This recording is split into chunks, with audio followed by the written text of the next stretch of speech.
Bonjour à toutes et bonjour à tous. On se retrouve aujourd'hui sur Westrack Radio avec Loris Daman, un jeune illustrateur de 20 ans. Bonjour Loris. Bonjour. Alors l'exposition Foire aux monstres a lieu du 1er au 31 mars 2022. Qu'est-ce que c'est exactement ? Alors l'exposition Forum Monstre, c'est une exposition qui regroupe plusieurs dessins que j'ai réalisés entre 2020 et 2022.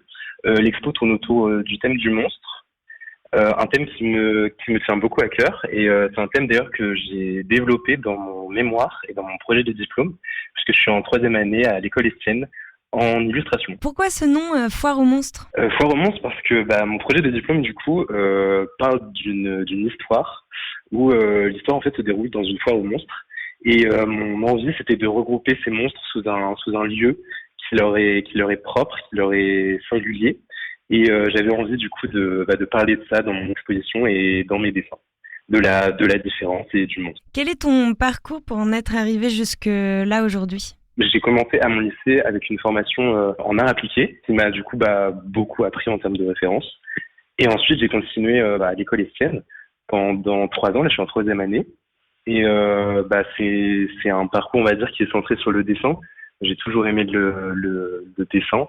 Et en même temps, à côté des cours, j'essaie aussi d'avoir des expériences un peu plus professionnalisantes avec des expositions ou des commandes, par exemple. Comment est née cette passion du dessin depuis très jeune ou c'est arrivé avec le temps ? Comment ça s'est passé ? Je pense en vrai, comme beaucoup de dessinateurs, c'est depuis tout petit. Le dessin, c'est un truc magnifique. Enfin, c'est la première forme d'écriture, je trouve, quand on est petit. On commence par le dessin.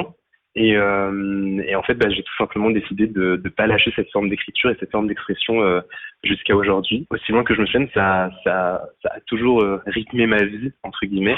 Et j'ai toujours été passionné par le dessin, par les films d'animation aussi.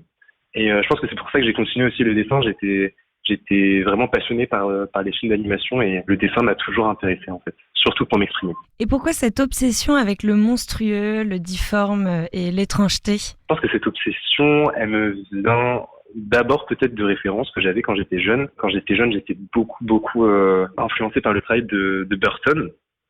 Et le premier film dont je me souviens de lui, c'était Alice au Pays des Merveilles. Et c'est le premier film qui m'a vraiment marqué. Et par la suite, pendant l'adolescence, je pense comme beaucoup d'adolescents du coup, je me posais pas mal de questions. Je me sentais aussi peut-être parfois différent ou même rejeté. Et ce sentiment de différence, en fait, je le retrouve beaucoup chez le monstre. Et c'est pour ça que j'ai beaucoup d'empathie pour eux. Et que j'essaye aussi de comprendre leurs différences et comment ils font en fait pour s'intégrer dans notre société et quelle est la place du monstre en fait dans notre société et qui sont les vrais monstres finalement. Ta première expérience professionnelle, c'était avec Mélanie Martinez. C'était comment ? Qu'est-ce que ça t'a apporté ? C'était une super expérience. C'était une expérience qui était assez rapide. J'ai eu 6 jours pour faire 6 animations. C'était vraiment une expérience très enrichissante sur le point de vue humain déjà. Parce que j'ai appris à travailler avec une équipe, avec des gens qui m'entourent en fait, qui sont donc autour de moi, qui me conseillent, qui me donnent leur avis et en même temps qui m'aiguillent sur certaines choses, sur la direction artistique du projet. Et en même temps, personnellement, c'était très enrichissant.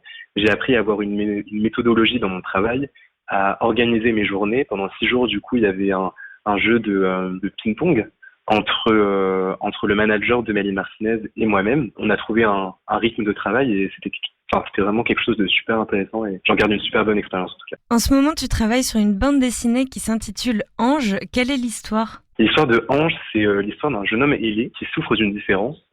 Il a des ailes dans le dos. Il nourrit un rêve qui est d'être acteur à la Cité des Anges, Hollywood. Et en fait, il va vite se rendre compte que cette différence peut être un problème et que les gens ne peuvent pas forcément toujours comprendre ça. Il va se retrouver par le hasard des choses dans un freak show, dans une foire aux monstres, où il va rencontrer des gens qui sont comme lui, qui ressentent aussi ce sentiment de différence. Et grâce à eux, il va comprendre que cette différence peut être sa force. Grâce à eux, encore une fois, il va réussir à poursuivre son rêve et à peut-être l'atteindre. Tu as des projets futurs là à venir ? Oui, alors déjà j'aimerais continuer mes études, j'aimerais même faire un master en illustration. Sinon j'aimerais beaucoup éditer la suite de mes histoires. Déjà pour commencer avec Ange, j'aimerais le proposer au prix Raymond Leblanc par exemple. Mais j'ai aussi plein de notes, plein d'histoires qui attendent d'être racontées, qui sont bien au chaud et que j'ai juste hâte de dévoiler aux gens. Eh ben, merci beaucoup en tout cas Loris pour la belle présentation de cette exposition qui a lieu du 1er au 31 mars à The Torture Garden au Havre et aussi la belle présentation de ton travail en tout genre. À bientôt sur Westrack Radio. Merci. Merci beaucoup.